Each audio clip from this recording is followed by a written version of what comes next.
So all this could be a little bit darker, right? So we turn more, and this could be the core shadow, right?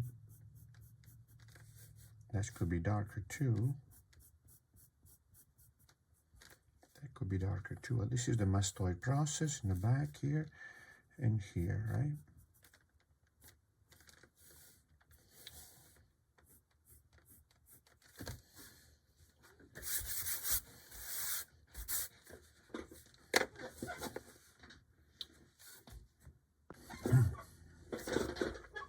Okay, now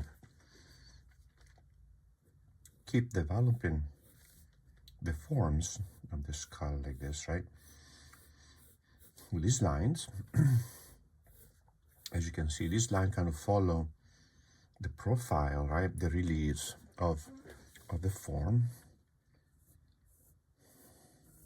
It takes a little while to figure this out, but then it's a very efficient technique. It's been used for forever, and it's really good to study the three-dimensionality of your subject, right? Because you have to think, when you draw this, you have to think, okay, this form moves from here, and then it curves this way, then it turns in, and goes out, and goes in. And here I have a reinforcement of that. There's maybe a little bit of a ridge, so you double or add layers of hatch marks here, right?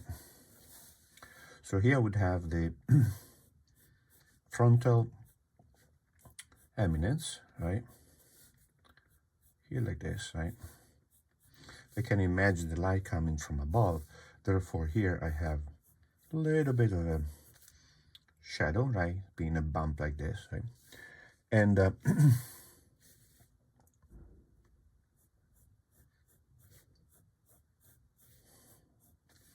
and I'm gonna try also to introduce the white in a while, just to pick up the highlights.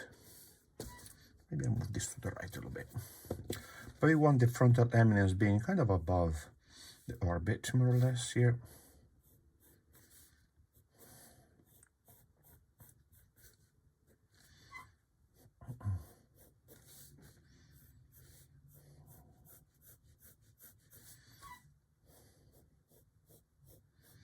Be careful with these lines.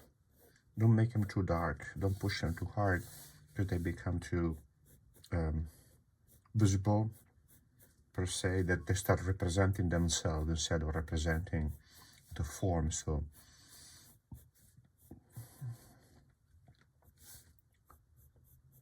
build them up gradually. Here.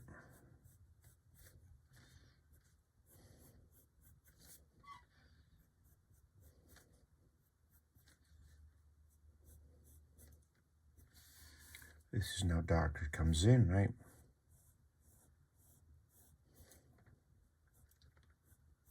See how this portion here goes in, right? Because of this, see that here goes in. So it's going to be dark, light, right?